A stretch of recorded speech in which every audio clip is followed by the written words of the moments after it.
Hey guys, thanks for your patience. We'll get started in the next couple minutes or so.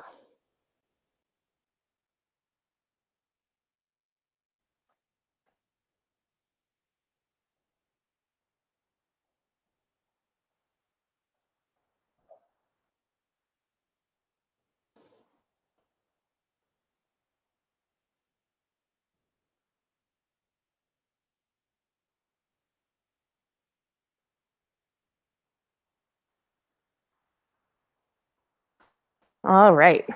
So, thanks for joining the webinar today. For a quick look, we're just going to start chatting a little bit about the future of social media marketing and what was went over in a recent conference that Edgar attended in San Diego called Social Media Marketing World. So, as marketers, as we all kind of know, we're incredibly lucky to have these platforms to get our message and story out to our audience.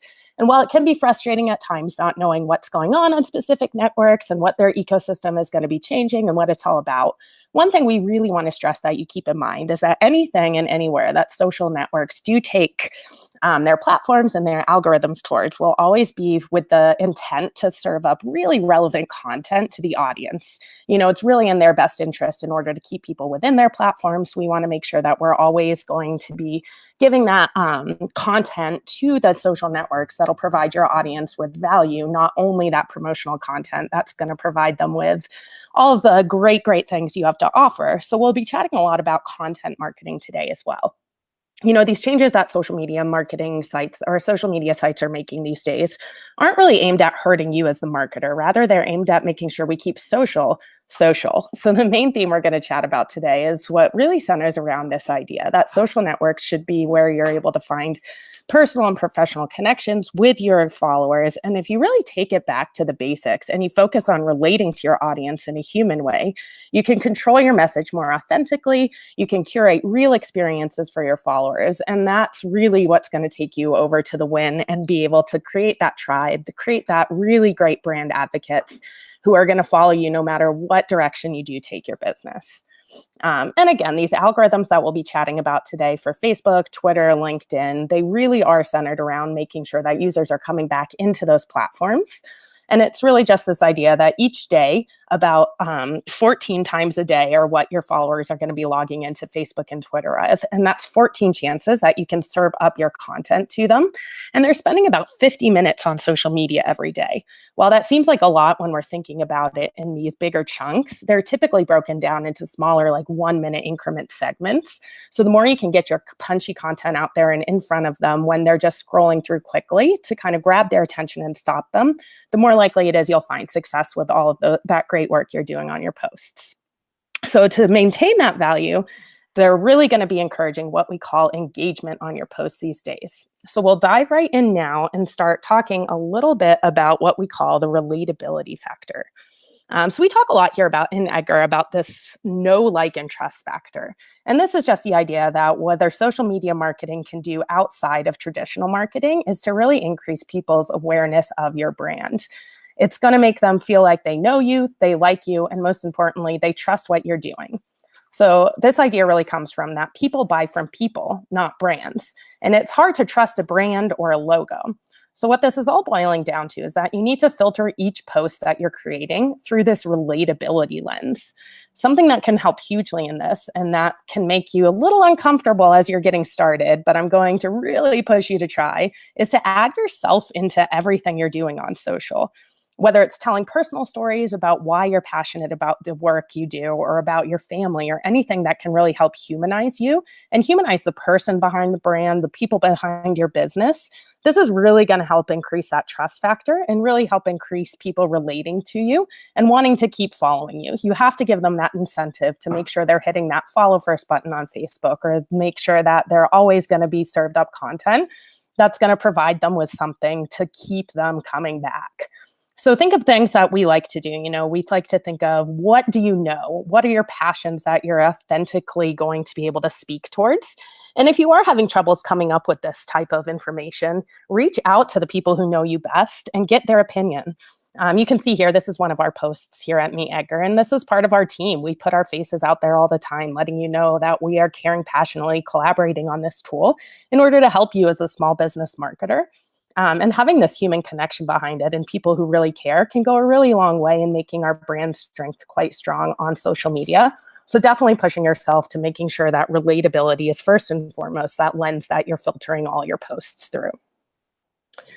Cool. So, along with relatability comes service. So, if you're struggling to come up with that content that is relatable, again, thinking about these things that the people who know you best think of you as an expert as, when they're going to come to you as advice, your followers will also want to get that advice from you. Other things you can do to get this sort of service oriented mindset going is think of 5 things that really have nothing to do with the work or product you're creating. And sharing these on social media can be huge, again, just to get that relatability factor going. So you can then sprinkle in your promotional posts along the way. So some things we like to think about are like, how can you share the story of your day to connect with people, not only in your work, but how have you gone about and gone throughout your day in order to structure it so that you can be more successful in your business, so that you can be more successful in your marketing, and sharing and documenting this rather than curating this sort of specialized, like holier than thou sort of post can go a long way. If you're able to take that curation and documentation to a human level, that's when your followers are really going to start to appreciate you and connect with you and ultimately make sure that they're becoming those awesome brand advocates. And always remembering people go to social media to escape and to find solutions and to be inspired. So when you are making your posts, making sure that they are not only providing that really great content in order to let them know about your business, in order to provide them value, but think of ways you can inspire people to get them to smile, to get them to have that emotion throughout the day. And using these questions like, who is this post serving? Does it sound like me? Are you going that extra mile to get that brand voice out there? But not only for your brand, also for your personal brand. So adding your personal self into every single post that you're doing is a huge, huge way to connect with your followers. And, thinking about your posts not only as providing that text content, but that visual content, it's basically like a billboard for your business in a lot of ways. One way you're able to answer these questions is not only thinking about who you're serving, but thinking about what people want to see on social media. When people think about branding, they're going to consider visual components like their colors and fonts and logos. But they don't stop there. You want to also make sure that you're telling a story through this, creating captions for your followers to see this, and making sure you're keeping those consistent brand colors. You can see here on this slide, we do have this awesome little Meet Edgar with our own little Meet Edgar logo in the bottom left-hand corner. But this isn't something that we're necessarily making as a promotional post on social media. This is providing value. It's a tip we've learned. It's research that we've done. And creating this really great visual content not only gets the content's message out there, but when you see this quickly, you know that it's from Edgar without having to take that extra couple of seconds to look at who it's coming from in your feed. So think of ways you can keep that consistency not only in the visual content, but also in your text content in order to get that quick recognition and increase that all-important know, like, and trust factor with each post you're putting out there. Cool. So once your posts are nice and relatable and you're really getting that great content that's serving your community out there, we really want to make sure that you're next thinking of is how to connect in this niche that you've created. Niches are so important on social media just because where it's going is not only just getting more and more followers, it's getting engagement with your posts. And the more engagement that you're going to see is going to come from those people who are going to be advocates for you, who are really interested in the specifics that you're doing. You're not going to please everyone. Think about things you can do to say, hey, this is who we're good for, and not being afraid to say, this is who our product or our service or our blog is not going to be good for, not add value for, is just as important. So knowing your exact audience and knowing that niche is going to help you in a long way to kind of filter that content through there. Some other things we really like to point out is, it is a privilege to be able to post on these social networks. They don't have to open this up to marketers. So you don't just get likes for being on there. You get likes for good content. You get likes for listening to your audience, for making sure that you're really getting your ear to the ground and knowing your community. Your community is going to be able to tell you on social media more than any other marketing what they want to see from your product. And if they feel like you're on their team, that's going to go a long way in helping to build that bond with them.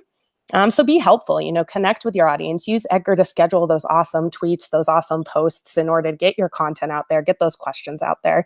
But don't forget to visit the network itself every once in a while, engage and be helpful. One thing we like to say here at Edgar are conversations are conversions. If you're building those really strong relationships and having those conversations with your followers, you'll see and reap the benefits in those conversions, in those click-through rates. So take the time to really make sure that you're sitting down every once in a while, blocking it out, and getting to know your members. Thinking about how you can fit this product into their journey, not just what your journey is for them. The reason that a lot of these books and movies and all these enduring forms of entertainment are so long lasting is because they really have something that goes a long way, which is storytelling. What comes up often in these more famous movies and books, again, that are going to last a while, is what we call the hero's journey. And they're introducing a person and they're introducing a hero, and they let you know the backstory of who that person is, what their struggle is. And again, this goes back to social media so well. You can tell the backstory of how you started your business, why you're passionate about it, to get that really strong focus on this hero's journey. And then what your followers are supposed to think about your brand and how your brand can help them in their own journey can go a long way in this idea of this storytelling that really connects people emotionally more than just logically, which again is going to reap huge benefits when you are going to be marketing on social media. Cool. So going along with this theme of storytelling, when you're constructing posts, whether they're paid or organic, we want to really make sure that you're going to try to filter this through the lens of having people have experiences with your brand, not just marketing a product. And what this means is it goes back to this idea that people are driven by their emotions and driven by wanting experiences more than just wanting a product. So thinking about me, Edgar, if we're just going to serve you up promotional posts saying, hey, we're just an automation service, here you go, that doesn't actually create the experience of how this is going to fit in with your day. You want to make sure that it's going to be really relatable to people, to be able to have them log in, to be able to have them see and themselves within your story. So as you are starting to load up your libraries and starting to think about your goals for this coming spring, think again about how these experiences are fitting into people's days. So when they see your posts, they're like, oh, wow, this could fit into my day. This would help increase X, Y, Z, and make it more about talking with your community rather than talking at your community. On the other side of this, remember, people are also really excited to tell their own stories. So again, loading up your library with different questions. Ask about their travel experiences or books they like to see, and you'll see huge benefits of people replying to you, which won't only good to give you the huge benefit of engagement on your post, making the algorithms pick that up more. It'll also give you a lot of relevant information about who your audience is, about when they're online the most. If you post a question in the morning versus afternoon, compare the answers that you get. Compare when your audience is actually going to be engaging and taking the time on social media rather than just kind of passively scrolling through. And use this as to really inform your schedule going forward as well. Cool. So the last tone check that I really like to suggest here is that how you're going to share these posts should be thought of as if you're at a dinner party. So you're at an event and you're just talking really casually and conversationally with people. This is the type of language and tone that works so well for social media marketing. It's going to really have that, why should you care? Because you're connecting on a human level and people care about other people. So filter it through thinking about you're out to dinner with your best friends. How would you tell this story to them? How would you present your product to them? And try doing that in your updates as well. People are going to join groups and join discussions around things that they're really passionate about. So use things like your Facebook analytics and your Twitter analytics to find out what other things your community likes. There's a ton of ways in the audience tabs there where you're able to see their TV interests, their sports interests, things that might not seem really relatable to you. But if you're able to add these little kind of things into your actual posts that are presenting the content about your product, it's going to go a long way in helping to get that conversational tone and really help connect with your audience on a stronger level. Cool. So to recap here, we're going to think of this as a small, engaged audience is far more valuable than having millions of followers who don't really care and scroll past everything that you're posting. Businesses can still find a lot of success on Facebook, connecting with a small targeted audience. You want to make sure that you're always providing value and the type of content that you're putting out there is really focused at your ideal customer. And that comes from niching it down. So as you get that kind of overarching theme of what your blog is about or what your product is about, think about how you can take that one step further and how you can really connect with the smallest subset of who is going to get the most value out of this.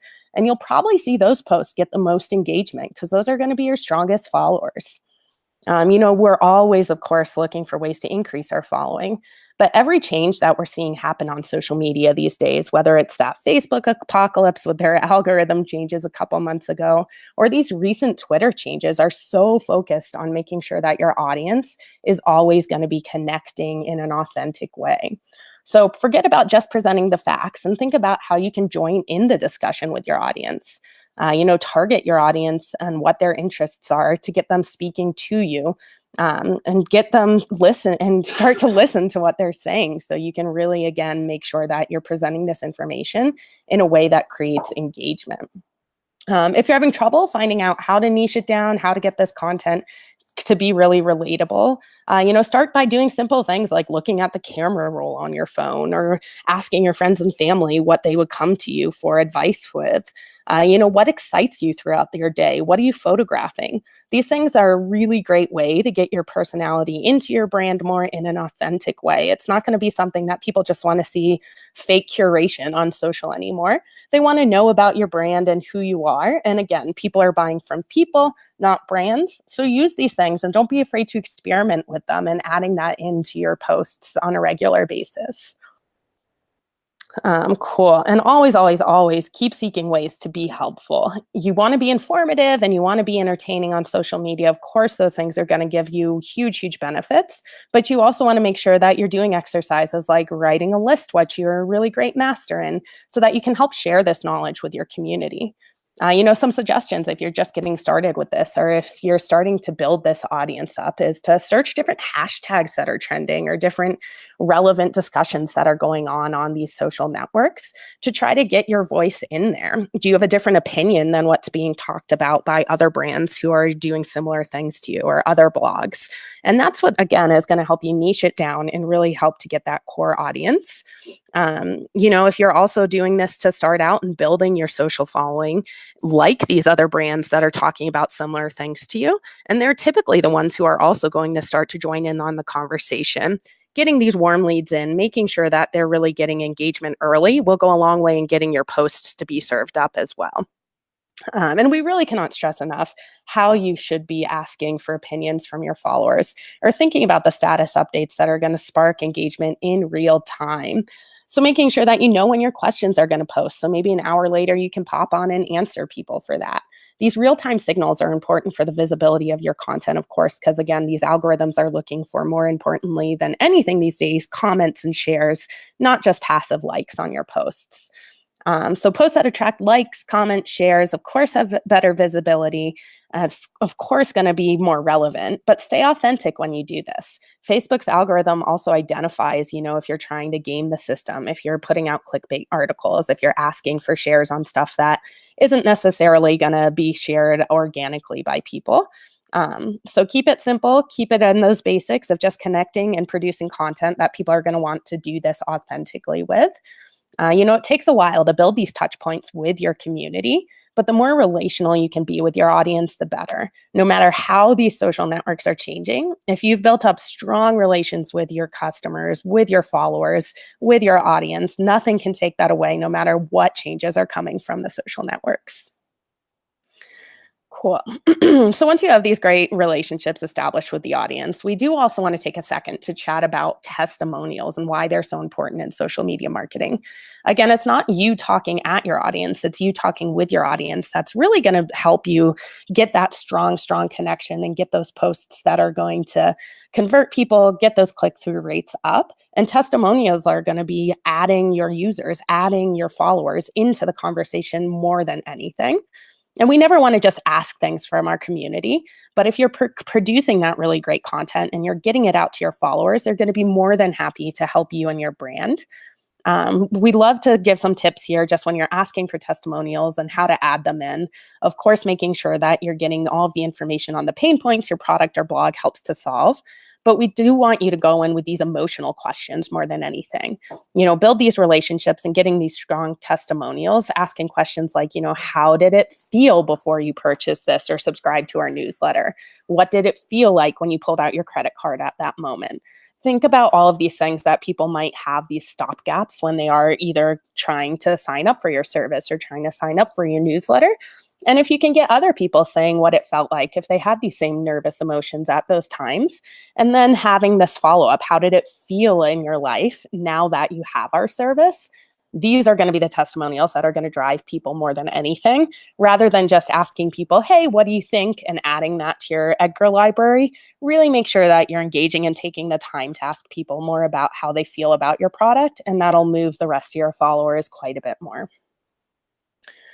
Cool. So next, video. Video is going to be key these days. If you look at what's going on in the social media landscape, it's definitely still evolving, and there's so many ways to get started with video, but we definitely suggest doing this right away. If you look at things like Facebook Watch or how Twitter is upping the length of their videos, stuff like this is important to see and to understand what Facebook and Twitter are doing are probably also in their algorithms. They, of course, keep this close to home and don't necessarily tell us, but the more experience that you have putting that out there, the more likely you'll see these statistics that Facebook Lives gets about 6 times more views than passive videos, stuff like that. So making sure that you're really engaging and really taking an eye and a peek at what social networks are really evolving towards. One thing that I also like to say here is that online marketing experts, people like Amy Porterfield, who is so strong in webinars and video content in general, all that she likes to say is that it's all about being brave enough to get over the fear of video for when you're getting started. Your why has to matter way more than your insecurities. So why are you doing this? You're doing this to add value to your followers' lives. And if you're keeping that in mind, it'll get rid of all of that fear and you can just go for it. And again, social media and the brands that are really being rewarded with video aren't necessarily those who are producing the highest quality content. They're the ones who are documenting their day, giving those awesome behind the scene looks at their offices, stuff like that. So experiment, see what happens when you just do something as simple as taking it on your iPhone and posting it up there. It doesn't have to be something that's going to be a huge investment for you. Again, Facebook is introducing a new app, Facebook Watch, soon. And to compete with these other video services, paying attention to this can be huge for your marketing. And one of the best things about video is that it's the most authentic form. You can't fake being behind the camera. Your face is right there. You're getting out to your audience, and there's no way to hide. And this really goes a long way in building that trust factor for people knowing who you are and making sure that they're knowing they can trust the brand and the content that you're putting out there. So if you're struggling for ideas on what to say in your videos, doing things like answering FAQs that come into your support box every single day on a video won't only help your support team, it'll also provide that awesome value for your followers. Can you make an announcement about something that's going on in your business? That's a really huge thing on video. They want to hear it right from your mouth. They don't want to sit there and read it, and that can be way more captivating for people. Consider going live and uploading a video every day on the same day every week to introduce your blog posts. We've seen great success doing that here at Edgar, and it's made sure that people not only see our founder's face a lot more, but she's also able to get that conversational tone that we strive for so much in our blog posts out there and get that relevant content in front of you. And remember that the future of what Facebook is going to favor is what you should focus on, and every signal is pointing towards video. So making sure that you're utilizing the awesome features that Edgar has here and uploading videos and sending them out on a weekly basis to see that really great engagement increase. Cool. So there's many changes going on Facebook, obviously. We've chatted a little bit about those now. So we'll switch gears and go to Twitter. So there's so many changes going on with Twitter with their newest release on their terms and services, stuff like that. But we also want to make sure that you're realizing this doesn't mean that it's over for marketing on Twitter either. So when you're considering and constructing and building your tweets, remember that these same rules still apply. The main difference is that Twitter is going to be something that's a little more focused on live posting. And they really want to get that human-to-human connection and not just something that's a stream of sharing links. So how can you add value into the tweet itself. You have 280 characters these days, so you can make things like lists. You can pull out pull quotes from your blog posts. You have all of these awesome headlines that you've brainstormed for every article that you're writing. So pull those out and add them to your actual tweet rather than just sharing the link. And you'll see really great benefit of people being able to discuss more and not having to leave Twitter to actually get the value. So test that out. Make sure that you're utilizing that great 280 character feature to add things like emojis in. Again, we talk a lot here on this webinar series about how emotions drive the purchase power of people, how they drive the brand aspect of people relating to you more. And, it's not just emotions like being happy or sad. Spark people's curiosity, spark people's ways of engaging with your posts in ways that they're really forced to retweet them because they feel something so strongly about it. So think how you can add in anything from emojis, from emotional words, stuff like that, right into the tweet, and you'll see better click-through rates to your blog post or to your landing page. So Twitter, definitely a more timely network. Even with the algorithm, Twitter is still the best place to find out what's happening right now. And Facebook is probably more about what's happening, this week, what's not going to be just as relevant. So the main thing when you're adding tweets to your library is to really think about, what's happening now in the world. How can this relate right now? And Twitter's algorithm will really serve those up quite a bit better. So this goes back to searching those hashtags, to searching those trending topics, which you can actually do right on Twitter in their analytics site. So taking some time to do that, especially as Edgar starts to roll out some new awesome features in order to automate tweets, but not have them repeat to stay in compliance with Twitter's new terms and services. You'll start to see those roll out soon, which will be awesome. But think about ways, again, that you can add in these relevant hashtags, but still get that automation going. Cool. So newer posts obviously get the most leverage on Twitter, more so than any other network. So making sure that you're taking some time to know when your audience is online, and thinking about your own behavior on Twitter. If you're walking in your followers' shoes, you're probably checking Twitter at similar times. Doing things like experimenting with posting off the hour. If people are just leaving a meeting or ending a TV show, they might be checking Twitter more often then. So doing it 3 to 5 minutes past the hour or past the half hour might have that timeliness of your tweet pop up so people are able to see it much more. Thinking about people's interests, Twitter has a lot of data on your users, so not being afraid to pop in there. For social media marketers, this is so powerful, and it means that you have the tools to grow a relevant audience.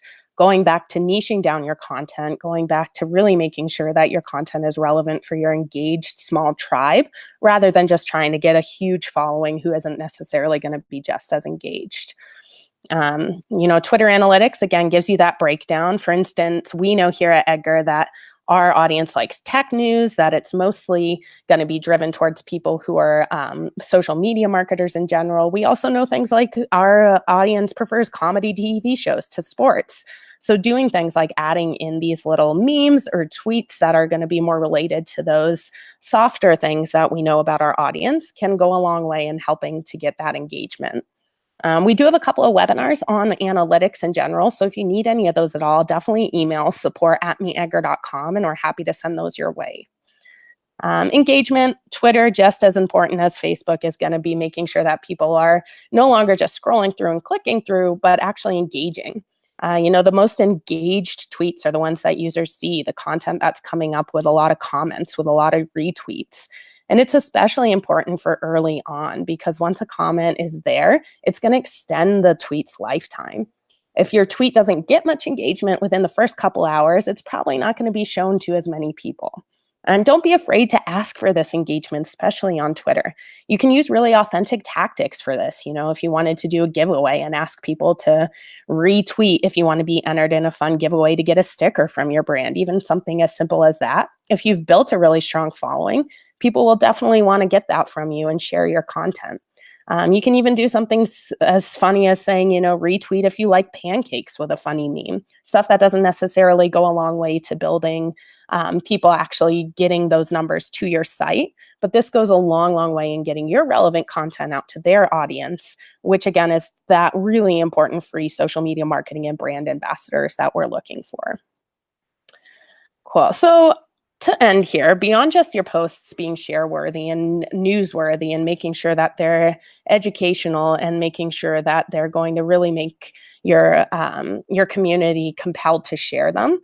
Social media is not just a business experience, it's really an emotional experience. So remember, as you're working on these fast changing industries, the basics will always matter the most. If you're nurturing your followers as you would your family and friends, people are on social media to be there to connect in this authentic way. So make sure your tone and conversation is always going towards that and provide them with what they need, and they'll listen and be able to stay relevant on your social channels with you. Cool. So thanks so much for joining the webinar today. As always, please feel free to ask questions. Email us at support@meetedgar.com and let us know if you do have any topics you're interested in learning about in the future. And as we always like to say, we are definitely in this experiment together. So check out our social channels on Facebook now, on Facebook, Twitter, and Instagram. See what we're experimenting with and doing, and let us know what's going on. We always love to chat with the community, whether it's on social or go ahead and emailing support@meetedgar.com. Thanks so much for joining, and let us know what else we can do to help.